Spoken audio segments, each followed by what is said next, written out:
നമസ്കാരം. ധാരാളം വരുന്ന ചോദ്യങ്ങളിൽ ഒന്നാണ് തുടക്കത്തിൽ ഒരു സോൾ പ്രൊപ്രൈറ്റർ ആയിട്ട് ബിസിനസ് ആരംഭിച്ച് കുറച്ച് കഴിഞ്ഞതിന് ശേഷം ഒരു കമ്പനി ആയിട്ടോ അല്ലെങ്കിൽ ഒരു ലിമിറ്റഡ് ലയബിലിറ്റി പാർട്ട്ണർഷിപ്പ് ആയിട്ടോ കൺവേർട്ട് ചെയ്താൽ മതിയോ, അങ്ങനെ ഒരു പോസിബിലിറ്റി ഉണ്ടോ, കൺവേർട്ട് ചെയ്യാനായിട്ടുള്ള പോസിബിലിറ്റി ഉണ്ടോ എന്നുള്ളത് ഈ ഒരു ചോദ്യം നിരന്തരമായിട്ട് വരുന്നതാണ്. അതുകൊണ്ട് ഈ ഒരു വീഡിയോയിൽ ഞാൻ ഇതുമായി ബന്ധപ്പെട്ടുള്ള ഒരു പ്രോപ്പർ ആൻസർ നൽകാം. ആദ്യം തന്നെ മനസ്സിലാക്കേണ്ടത്, ഒരു സോൾ പ്രൊപ്രൈറ്റർ എന്ന് വെച്ച് കഴിഞ്ഞാൽ ഞാൻ എൻ്റെ പേഴ്സണൽ ഡീറ്റെയിൽസ് വെച്ചുകൊണ്ട് ആധാർ കാർഡും പാൻ കാർഡും എൻ്റെ ബാങ്ക് അക്കൗണ്ട് ഡീറ്റെയിൽസ് എല്ലാം വെച്ചുകൊണ്ട് ഞാൻ ബിസിനസ് ആരംഭിക്കുന്നു. അവിടെ ഒരു സെപ്പറേറ്റ് ആയിട്ടുള്ളൊരു എൻറ്റിറ്റി ഫോം ചെയ്യപ്പെടുന്നില്ല. എൻ്റെ പേഴ്സണൽ ഡോക്യുമെൻറ്റ്സ് ആധാർ കാർഡും പാൻ കാർഡും എല്ലാം വെച്ചുകൊണ്ടായിരിക്കും ഈ ബിസിനസ്സുമായി അസോസിയേറ്റ് ചെയ്തിട്ടുള്ള എല്ലാ ലൈസൻസുകളും രജിസ്ട്രേഷൻസും ഞാൻ എടുക്കുന്നത്. ഇപ്പോൾ GST ആണെന്നുണ്ടെങ്കിൽ അവിടെ GST എടുക്കുന്നത് എൻ്റെ പാൻ കാർഡ് വെച്ചിട്ടാണ്, എൻ്റെ ആധാർ കാർഡ് വെച്ചിട്ടാണ്, അല്ലേ?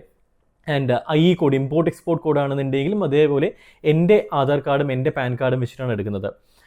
ഫുഡ് സേഫ്റ്റി ലൈസൻസ് ആണെന്നുണ്ടെങ്കിലും ശരി, പാക്കർ ലൈസൻസ് ആണെങ്കിലും ശരി, ബാക്കി അപ്പാഡ് അല്ലെങ്കിൽ സ്പൈസസ് ബോർഡ് ആണെങ്കിലും ശരി, ഏത് ലൈസൻസ് ആണെന്നുണ്ടെങ്കിലും അത് എടുക്കുന്നത് അതിൻ്റെ ഉടമസ്ഥൻ എന്ന് പറയുന്നത് ഞാനാണ്. അതായത് എൻ്റെ ഐഡൻറ്റിറ്റി വെച്ചിട്ടായിരിക്കും, എൻ്റെ ആധാർ കാർഡും പാൻ കാർഡ് പോലെയുള്ള ഡീറ്റെയിൽസ് വെച്ചിട്ടായിരിക്കും ആ ലൈസൻസുകളെല്ലാം എടുക്കുന്നത്. ഇനി ഒരു കമ്പനിയിലേക്ക് വരികയാണെന്നുണ്ടെങ്കിൽ, ഒരു പ്രൈവറ്റ് ലിമിറ്റഡോ LLPയോ ഫോം ചെയ്യുകയാണെന്നുണ്ടെങ്കിൽ അവിടെ ഈ പ്രൈവറ്റ് ലിമിറ്റഡിനും LLPക്കും സെപ്പറേറ്റ് ആയിട്ടുള്ള ഡോക്യുമെൻറ്റേഷൻസ് ഉണ്ടാവും. അതിന് നമ്മൾ സെപ്പറേറ്റ് ലീഗൽ എൻറ്റിറ്റി എന്ന് പറയും. അതൊരു സെപ്പറേറ്റ് ലീഗൽ എൻറ്റിറ്റിയാണ്. അതിന് സെപ്പറേറ്റ് ആയിട്ടുള്ള പാൻ കാർഡ് ഉണ്ടാവും, അതിന് സെപ്പറേറ്റ് ആയിട്ടുള്ള ഐഡൻറ്റിറ്റി ഡോക്യുമെൻറ്റേഷൻസ് ഉണ്ടാവും, മെമ്മറാൻഡവും ആർട്ടിക്കിൾസും ഇൻകോർപ്പറേഷൻ സർട്ടിഫിക്കറ്റും അല്ലെങ്കിൽ LLP എഗ്രിമെൻറ്റും ഇത്തരത്തിലുള്ള ഡോക്യുമെൻറ്റ്സ് ഉണ്ടാവും. അപ്പോൾ ഈ ബിസിനസ്സുമായി ബന്ധപ്പെട്ടിട്ടുള്ള മറ്റ് ഫെർദർ ആയിട്ടുള്ള ഏത് രജിസ്ട്രേഷൻ, ഏത് ലൈസൻസ് എടുക്കുകയാണെന്നുണ്ടെങ്കിലും, GST ആണെങ്കിലും IE കോഡ് ആണെന്നുണ്ടെങ്കിലും എല്ലാം എൻ്റെ അഡ്രസ്സ് അല്ലെങ്കിൽ എൻ്റെ ഐഡൻറ്റിറ്റി വെച്ചിട്ടല്ല ഞാൻ എടുക്കുന്നത്. എൻ്റെ പാൻ കാർഡോ എൻ്റെ ആധാർ കാർഡോ യൂസ് ചെയ്തിട്ടല്ല എടുക്കുന്നത്. പകരം ഈ സ്ഥാപനത്തിൻ്റെ, ഈ ലിമിറ്റഡ് ലയബിലിറ്റി പാർട്ട്ണർഷിപ്പിൻ്റെയോ അല്ലെങ്കിൽ പ്രൈവറ്റ് ലിമിറ്റഡ് കമ്പനിയുടെയോ ഡോക്യുമെൻറ്റ്സ് വെച്ചിട്ടാണ്, പാൻ കാർഡും അതിൻ്റെ ഇൻകോർപ്പറേഷൻ സർട്ടിഫിക്കറ്റ്സും എല്ലാം വെച്ചിട്ടാണ്. ഇനി നിങ്ങൾ ചോദിക്കുന്ന ചോദ്യം ഇതാണ്: ആദ്യം ഒരു സോൾ പ്രൊപ്രൈറ്റർ ആയിട്ട് ബിസിനസ് ആരംഭിച്ച് പിന്നീട് ഒരു LLP ആയിട്ടോ പ്രൈവറ്റ് ലിമിറ്റഡോ കമ്പനി ആയിട്ടോ നമുക്ക് മൈഗ്രേറ്റ് ചെയ്യാനായിട്ട് കഴിയുമോ എന്നുള്ളത്.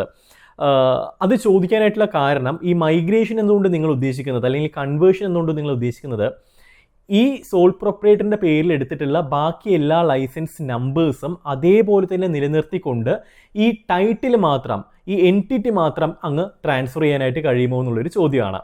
അതായത് എൻ്റെ പേരിൽ എൻ്റെ ആധാർ കാർഡും എൻ്റെ പാൻ കാർഡും വെച്ചുകൊണ്ട് ഞാൻ GSTയും IE കോഡും അങ്ങനെയുള്ള എല്ലാ ലൈസൻസുകളും എടുത്തിട്ടുണ്ട്. ഞാൻ പിന്നീട് ഒരു കമ്പനി ഫോം ചെയ്യുന്നു.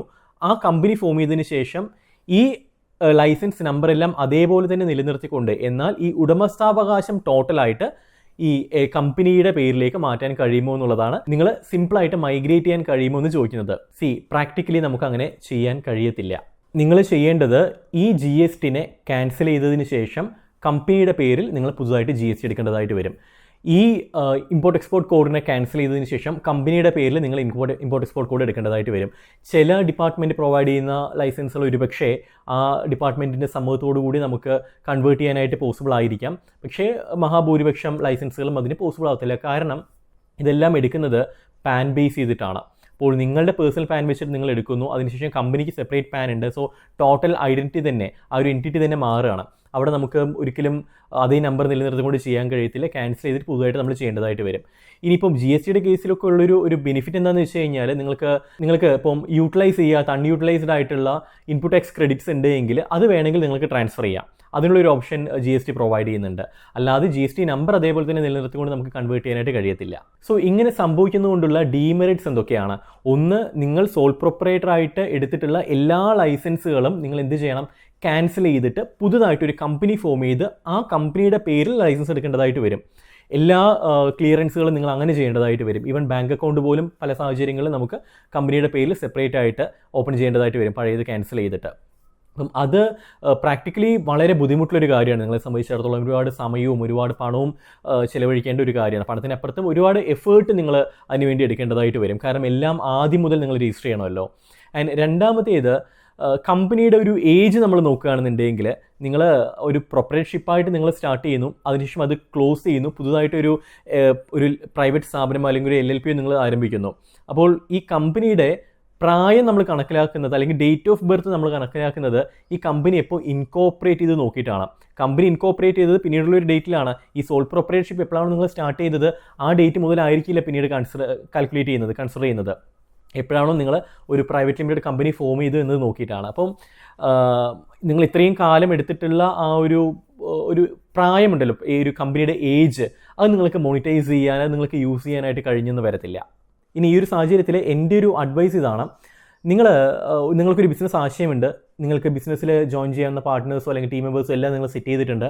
ഈ ഒരു ബിസിനസ്സുമായിട്ട് നിങ്ങൾ എന്തായാലും മുന്നോട്ടേക്ക് പോകുന്നുള്ളത് ഒരു 100% നിങ്ങൾ ഉറപ്പാക്കിയിട്ടുണ്ട്. എന്തായാലും നിങ്ങളുടെ ഭാവി എന്ന് പറയുന്നത് ബിസിനസ് ചെയ്തിട്ടായിരിക്കും എന്ന് നിങ്ങൾ തീരുമാനിച്ചിട്ടുണ്ടെന്നുണ്ടെങ്കിൽ ഒന്നും നോക്കേണ്ട, അതൊരു കമ്പനിയായിട്ടോ അല്ലെന്നുണ്ടെങ്കിൽ ഒരു പാർട്ട്ണർഷിപ്പായിട്ടോ നിങ്ങൾ ഫോം ചെയ്തോളൂ. അത് ഏത് വേണമെന്നുള്ളത് നിങ്ങളൊരു കൺസൾട്ടൻറ്റ് മീറ്റ് ചെയ്തിട്ട് ഡിസൈഡ് ചെയ്യേണ്ട ഒരു കാര്യമാണ്. അങ്ങനെ ഒരു ലിമിറ്റഡ് സ്ഥാപനമായിട്ട് നിങ്ങൾ മുന്നോട്ടേക്ക് പോയിക്കോളൂ. അതല്ല, ഒരു പരീക്ഷണാടിസ്ഥാനത്തിൽ നിങ്ങൾ ചെയ്യാനായിട്ടുള്ളൊരു പ്ലാൻ ആണെന്നുണ്ടെങ്കിൽ, അതായത് നിങ്ങൾക്ക് ഈ ബിസിനസ് സക്സസ് ആവുമോ അതോ ഫെയിലിയർ ആവുമോ എന്നുള്ളൊരു ഉറപ്പൊന്നുമില്ല, ഒരു എക്സ്പെരിമെൻറ്റേഷൻ വേണ്ടി മാത്രമാണ് നിങ്ങൾ ചെയ്യുന്നത്. ഇൻ കേസ് ഇത് പരാജയപ്പെട്ട് കഴിഞ്ഞാൽ നിങ്ങൾ അടുത്ത പരിപാടി എന്താണെന്ന് നോക്കും. ഒരു പക്ഷേ നിങ്ങൾ പഴയ ജോലിക്ക് തന്നെ നിങ്ങൾ പോകും. അത്തരത്തിലുള്ളൊരു തീരുമാനമാണ് നിങ്ങൾ എടുക്കുന്നതെന്നുണ്ടെങ്കിൽ നിങ്ങളൊരു സോൾ പ്രൊപ്പറേറ്റർ തന്നെ സ്റ്റാർട്ട് ചെയ്തോളൂ. കാരണം എന്താ വെച്ച് കഴിഞ്ഞാൽ പിന്നീട് നിങ്ങൾ ഈ ഒരു കമ്പനി ഫോം ചെയ്ത് കഴിഞ്ഞാൽ അതിൻ്റെ കുറച്ച് സ്റ്റാറ്റുട്ടറി ആയിട്ടുള്ള കംപ്ലയിൻസും മറ്റു കാര്യങ്ങൾ ചെയ്യേണ്ടതായിട്ട് വരും. അതിന് ഉള്ള എക്സ്പെൻസ് നഷ്ടത്തിലാണെന്നുണ്ടെങ്കിൽ പിന്നെ അതിന് നിങ്ങളുടെ കയ്യിൽ നിന്ന് പൈസ ചിലവാക്കേണ്ട ആവശ്യം വരുന്നില്ലല്ലോ. സോ അത്തരത്തിലുള്ളൊരു കേസിൽ it's better to go with sole proprietor, കമ്പനിയാക്കാൻ നിൽക്കണ്ട.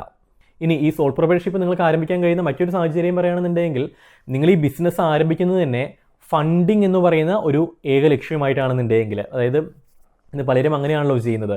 അവർക്ക് ഒരു ബിസിനസ് ആശയമുണ്ട്, പക്ഷേ ഈ ബിസിനസ് ആശയം അവർക്ക് തനിച്ച് റൺ ചെയ്യാൻ കഴിയത്തില്ല. അവർക്ക് ധാരാളം ഫണ്ടിങ് പുറമേ നിന്നും വേണം, എങ്കിലേ ഈ ബിസിനസ്സുമായിട്ട് മുന്നോട്ട് പോകാൻ കഴിയത്തുള്ളൂ. അങ്ങനെ ഒരു കാറ്റഗറി ബിസിനസ് നിന്ന് ധാരാളം ആൾക്കാർ, പ്രത്യേകിച്ച് യുവാക്കൾ ചെയ്യുന്നുണ്ട്. സ്റ്റാർട്ടപ്പ് ബിസിനസ് എന്ന് നമ്മൾ പറയും, പക്ഷേ എൻറ്റയർലി അങ്ങനെ സ്റ്റാർട്ടപ്പ് എന്ന് പറയാൻ കഴിയത്തില്ല. ഫണ്ട് ഓറിയൻറ്റഡ് ആയിട്ടുള്ള അല്ലെങ്കിൽ ഫണ്ടിനെ ബേസ് ചെയ്തിട്ട് ബിസിനസ് ചെയ്യുന്ന ഒരു വിഭാഗം ആൾക്കാർ. അങ്ങനെയാണ് എന്നുണ്ടെങ്കിൽ നിങ്ങൾ ഒരു സോൾ പ്രൊപ്പറേറ്റർ നിങ്ങൾ സ്റ്റാർട്ട് ചെയ്തോളൂ. നിങ്ങൾ ഇനീഷ്യൽ സ്റ്റേജിൽ ഈ ബിസിനസ് ഒന്ന് റൺ ചെയ്ത് നോക്കിയിട്ട് എങ്ങനെയുണ്ട് അതിൻ്റെ ഒരു ട്രാക്ഷൻ എന്ന് പറയും, അത്യാവശ്യം നിങ്ങൾക്ക് മാർക്കറ്റിൽ അത് അക്സെപ്റ്റ് ചെയ്യുന്നുണ്ടോ എന്നെല്ലാം നോക്കിയിട്ട് ദെൻ ഗ്രാജുവലി ഒരു പ്രൈവറ്റ് ലിമിറ്റഡ് ഫോം ചെയ്തതിന് ശേഷം ഈ സോൾ പ്രൊപ്പറേറ്ററിനെ നിങ്ങൾക്ക് എന്ത് ചെയ്യാം, അതിലേക്ക് അത് ടേക്ക് ഓവർ ചെയ്യുന്ന പോലെ, private limited company take over ചെയ്യുന്ന പോലെ നിങ്ങൾക്ക് ചെയ്യാം. അങ്ങനെ ഒരു ഓപ്ഷനും വരുന്നുണ്ട്. ഇനി നിങ്ങൾ വളരെ ചെറിയ രീതിയിലൊരു ബിസിനസ് ചെയ്യുകയാണെന്നുണ്ടെങ്കിൽ, വീട്ടിൽ തന്നെ അല്ലെങ്കിൽ വളരെ നിങ്ങൾ മാത്രം ചെറിയൊരു പൈസ നിക്ഷേപിച്ചിട്ട് ഒരു കുടിൽ വ്യവസായം എന്ന് പറയുന്ന ലെവലിൽ നിങ്ങൾ ചെയ്യുകയാണ്, അതിനൊരു എക്സ്പാൻഷൻ അങ്ങനത്തെ പോസിബിലിറ്റി ഒന്നും നിങ്ങൾ മുന്നിൽ കാണുന്നില്ല എന്നുണ്ടെങ്കിൽ നിങ്ങൾ സോൾ പ്രൊപ്പറേറ്റർ തന്നെ മുന്നോട്ട് പോയിക്കോളൂ. നിങ്ങൾ ഒരിക്കലും ഒരു പ്രൈവറ്റ് ലിമിറ്റഡോ LLP അങ്ങനെയുള്ള ഫോർമാറ്റിലേക്കൊന്നും പോകരുത്. പക്ഷേ ഒരു എക്സ്പാൻഷൻ നിങ്ങൾ ആഗ്രഹിക്കുന്നുണ്ട്, നിങ്ങൾക്ക് കുറച്ച് പാർട്ട്നേഴ്സ് ഉണ്ട്, ഇൻവെസ്റ്റ് ചെയ്യാനായിട്ടുള്ള കുറച്ച് ആൾക്കാർ ഓൾറെഡി റെഡിയാണ്, ഇങ്ങനത്തെ ഒരു കേസാണെന്നുണ്ടെങ്കിൽ, അല്ലാന്നുണ്ടെങ്കിൽ നിങ്ങൾ തനിച്ച് തന്നെയാണ് അല്ലെങ്കിൽ ഫാമിലി മെമ്പേഴ്സിനൊക്കെ ആഡ് ചെയ്തിട്ട് ചെറിയ രീതിയിലൊന്ന് ബിസിനസ് ആരംഭിച്ചിട്ട് ദെൻ ഒന്ന് വലുതാക്കണം എന്നുള്ള ആഗ്രഹം ഉണ്ടെങ്കിൽ ബെറ്റർ ഗോ വിത്ത് ഒരു കമ്പനി, അല്ലാന്നുണ്ടെങ്കിൽ ഒരു limited liability partnership. Okay, so it's always better നമ്മൾ എപ്പോഴും നമ്മുടെ ഒരു ബിസിനസ്സിനെ ഒരു ലീഗലി ഒന്ന് പ്രൊട്ടക്റ്റ് ചെയ്യുന്നത് നല്ലതാണ്. അത് ഒന്നില്ലെങ്കിൽ ഒരു പ്രൈവറ്റ് ലിമിറ്റഡ് കമ്പനി ആക്കിയിട്ട് ചെയ്യാം, അല്ലാന്നുണ്ടെങ്കിൽ ഒരു ലിമിറ്റഡ് ലയബിലിറ്റി പാർട്ട്ണർഷിപ്പ് ആക്കിയിട്ട് ചെയ്യാം. കാരണം നമ്മുടെ ബിസിനസ് ഒരിക്കലും നമ്മുടെ പേഴ്സണൽ ലയബിലിറ്റി ആയിട്ട് മാറരുത്. നമ്മുടെ പേഴ്സണൽ അസറ്റ്സിനെ ഒരിക്കലും അത് അഫക്റ്റ് ചെയ്യരുത്, ആ ബിസിനസ്സിൽ വരുന്ന നഷ്ടങ്ങൾ. സോ എപ്പോഴും ഒരു ലിമിറ്റഡ് ലയബിലിറ്റി സ്ഥാപനമാക്കി ചെയ്യുന്നതായിരിക്കും ഏറ്റവും നല്ലത്. അതിൽ ഏത് വേണമെന്നുള്ളത് കൺസൾട്ടൻസിനെ കണക്ട് ചെയ്തിട്ട് നിങ്ങൾ ഡീറ്റെയിൽ ആയിട്ടിരുന്ന് സംസാരിച്ചിട്ട് ഡിസൈഡ് ചെയ്യുക. സോ നിങ്ങൾക്ക് കമ്പനി രജിസ്ട്രേഷനുമായി ബന്ധപ്പെട്ടുള്ള കൺസൾട്ടേഷൻ വേണമെങ്കിൽ ഡെഫിനറ്റ്ലി നമ്മളെ കണക്ട് ചെയ്യാവുന്നതാണ്. കമ്പനി ഫോർമേഷൻസ് നമ്മൾ ചെയ്ത് കൊടുക്കുന്നുണ്ടാകും. ആൻഡ് ആൾസോ ട്രേഡ് മാർക്കുമായി ബന്ധപ്പെട്ടുള്ള കൺസൾട്ടൻസി വേണമെന്നുണ്ടെങ്കിലും നമ്മളെ കണക്ട് ചെയ്യാവുന്നതാണ്. മറ്റൊരു വിഷയമായിട്ട് കാണാം. അതുവരെ Siju Rajan signing off. Good bye.